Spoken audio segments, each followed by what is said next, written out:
Hello everyone, 12 जनवरी 2024 की pre market report में आप सबको बहुत बहुत स्वागत है। पहले निफ्टी बैंक निफ्टी का हालचाल देखेंगे, कुछ इंपॉर्टेंट न्यूज़ है, अपकमिंग रिजल्ट है, उसके बारे में डिस्कशन करेंगे। देखेंगे एफआईडीआई की पोजीशंस क्या बनी हुई है, हमारे पास पूरे वर्ल्ड मार्केट में क्या चल रहा है, और कुछ आने वाले इवेंट को डिस्कस करने के बाद टेक्निकल एनालिसिस के साथ पूरे वीडियो को खत्म करेंगे। तो चलो ज़्यादा बातें ना करते हुए स्टार्ट करते हैं। सबसे पहले देखो निफ्टी, एक ही शब्द है मेरे पास, साइडवाइज। आपको ये पूरा लाइन देखो तो जिगजैग जिगजैग दिख रहा था, एक बार डिप दिया 2 बजे के बाद, लेकिन फिर से रिकवर करके क्लोज कर दिया है। सेम वे में बैंक निफ्टी पूरा ही साइडवाइज, एक बार गैप अप खोलने के बाद दे धनाधन सेल ऑफ और साइडवाइज। ये 30 पॉइंट के अंदर पूरा रिकवर कर गया और यहाँ पे 77 पॉइंट के अंदर पूरा ही दिन टाइम पास किया। देखो रिजल्ट आए हुए हैं, वो डिस्कस कर लेते हैं। इन्फोसिस का रिजल्ट हालांकि उतना अच्छा नहीं आया है, लेकिन इसके स्टॉक में जाते जाते जबरदस्त बाइंग भी हुई थी और फिलहाल इसके एडीआर ऊपर भी दिखा रहे हैं, तो ये थोड़ा ट्रिकी है, दूर ही रहना है इससे।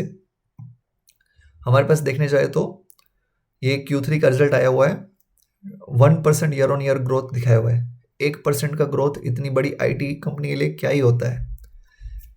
रेवेन्यू बढ़ा हुआ है 38,000, 1.3 ईयर ऑन ईयर है, लेकिन ये क्या चलता है, एक्सपेक्टेशन के लिए चलता है। अगर कोई इन्वेस्टर ऐसा एक्सपेक्ट कर रहे थे कि नेगेटिव ग्रोथ दिखाएगा, उसके सामने अगर थोड़ा सा भी ग्रोथ दिखाया हुआ है तो इसको पॉजिटिव मानते हुए चलेंगे। अब देखो यहाँ पे आपको जाते जाते 3:30 बजे बहुत बड़ा शार्प बाई मूवमेंट देखने को मिला था। ये पूरा नेगेटिव ही था स्टॉक, लेकिन जाते जाते जबरदस्त बाइंग हुई थी।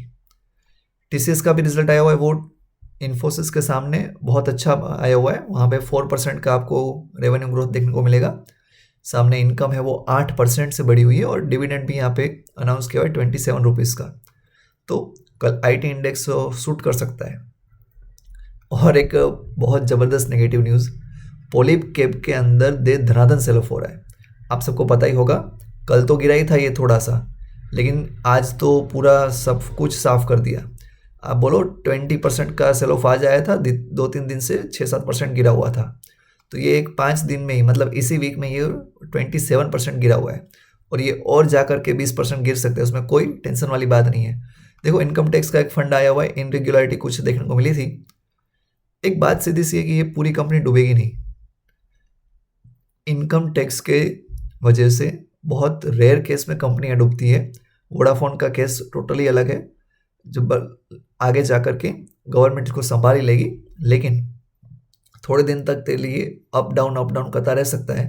इसको कल शॉर्ट करने भी नहीं जाना है, हो सकता है कल रिकवरी भी दे दे।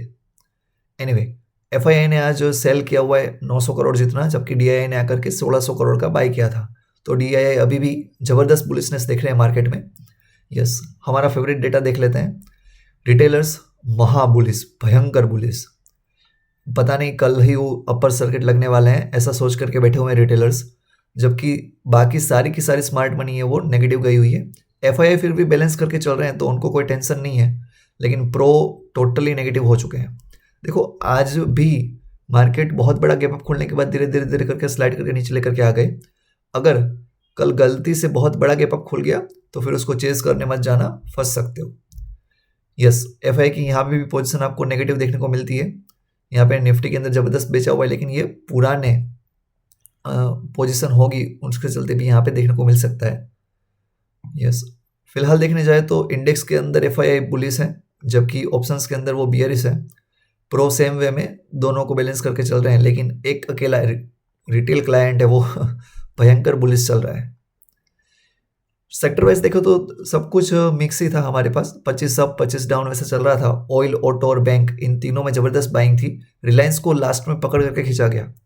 आज निफ्टी की एक्सपायरी नेगेटिव में ही होती, दे धनाधन नीचे ही जा रहा था मार्केट, लेकिन जाते जाते रिलायंस और आईटी में भी इन्फोसिस को पकड़ करके ऊपर खींचा गया।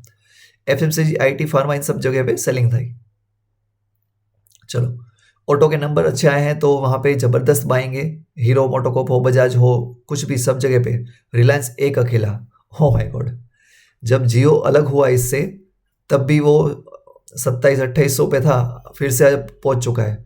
2.5% अगर एक अकेला स्टॉक ऊपर भाग रहा है तो अब पूरे मार्केट को क्या ही करेंगे। आपको पता होगा कि ये जो वर्ल्ड रिचेस्ट पर्सन की लिस्ट आती है, उसमें रिलायंस को ऊपर दिखाने के लिए ये सब चल रहा है। अंबानी और अदानी आपस में ही लड़ रहे हैं, तो हमारे पूरे इंडिया के लिए अच्छी बात होगी। हाँ, नेगेटिव देखने जाए तो हमारे पास फार्मा की कंपनियां हैं, हमारा L&T है, हिंदुस्तान यूनिलीवर है, ये सब हमारे पास नेगेटिव है। देखो इंटरेस्टिंग बात, देखो यहाँ पे 52 हाइक पे अभी 250 स्टॉक पड़े हुए हैं, तो ये सबसे अच्छा टाइम है आपको सेल ऑफ करने का। मैंने और मेरा जो पोर्टफोलियो उसमें से और 25%, थोड़े दिन पहले मैंने 25% बेचा हुआ था, आज फिर से 25% है मैं बेच दिया हूँ। और अगर 2-3% ऊपर जाएगा मार्केट में बेचता रहूँगा, कोई टेंशन नहीं है, क्योंकि जब ऑल टाइम हाई पे मार्केट है तब आप नहीं बेचोगे तो कब बेचोगे। सिर्फ 52 लॉक पे 7 स्टॉक थे। एडवांसेस देखो इंटरेस्टिंगली 1500 अप थे, जबकि 984 हमारे पास डाउन जा रहे थे स्टॉक। एशिया पूरा ग्रीन भरा हुआ था, हमारा मार्केट पता नहीं क्यों नीचे आया रिटेलर बुलिश थे इसलिए आया होगा शायद, बल्कि पूरा एशिया जबरदस्त ग्रीन था। यूरोप, हमारे मार्केट जब चालू था तब तो ग्रीन ही था, लेकिन जाते जाते यहाँ पे भी सेल ऑफ हो गया है। फिलहाल अमेरिकन मार्केट नेगेटिव शो कर रहा है, लेकिन देखते हैं कल मॉर्निंग तक ये नेगेटिव रहता है या नहीं। इंडियन इंडियाज में देखो इन्फोसिस 4% ऊपर था, अभी फिलहाल 3.5 पे आया हुआ है, तो देखते हैं क्या हाल चाल रहता है इन्फोसिस के। सुबह तक अगर ये गेन सस्टेन करता है, 5-6% तक जाता है ये 3% की जगह पे, तो हमारे मार्केट में कल बुलिशनेस देखने को मिलेगी। लेकिन यही अगर 3 की जगह पे 2-1 पे आ गया तो कोई मतलब नहीं है। डाउ फ्यूचर 200 पॉइंट डाउन दिखा रहा है, gift Nifty 30 point down. Oil interestingly फिर से ऊपर भागना स्टार्ट कर दिया है, ये दिक्कत खड़ी करेगा।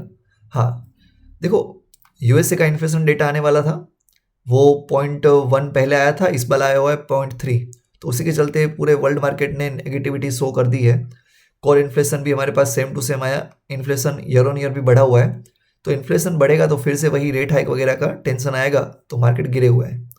कल क्या क्या इवेंट हमको ध्यान रखनी है, चाइना का इन्फ्लेशन डेटा आएगा उसका तो भी क्या ही मैटर करेगा। हमारे पास जीडीपी का डेटा होगा ग्रेट ब्रिटेन का, और यूएसए का पीएमआई डेटा होगा, तो वो सब डेटा के ऊपर नज़र रखना। टेक्निकली मार्केट कहीं नहीं जा रहा है, देखो ये पूरा महीना आप देखोगे तो 5-6-7 दिन से वहीं पे वहीं घूम रहा है, न ऊपर न ज़्यादा नीचे, तो ये अभी कोई भी एक डायरेक्शन में जाने के चांस मैक्सिमम है। मोस्ट प्रोबेबली अगर कुछ नेगेटिव न्यूज़ नहीं आ रही है तो ये ऊपर ही जाएगा, लेकिन रिटेलर्स जो पूरा बुलिश बन के बैठे हुए हैं तो उनको पहले निकालेगा और फिर जाएगा, तो एक आध शार्प डिप देगा फिर ऊपर जाएगा। सेम वे में बैंक निफ्टी कहीं नहीं जा रहा है, ये 2-3 हज़ार की रेंज पकड़ करके वहीं पे घूम रहा है, जहाँ पे दिसंबर पे था, दिसंबर 1-2 को, वहीं पे अभी फिर से पहुंचा हुआ है, स्टेडी बना हुआ है। देखो ये एक हेड एंड शोल्डर वाला पैटर्न बन रहा है, लेकिन ये कितना वैलिड होगा नहीं होगा वो आपको 47,000 के नीचे जाने पे पता लगेगा। Fine, so that's all in this video, please like and subscribe, thanks a lot.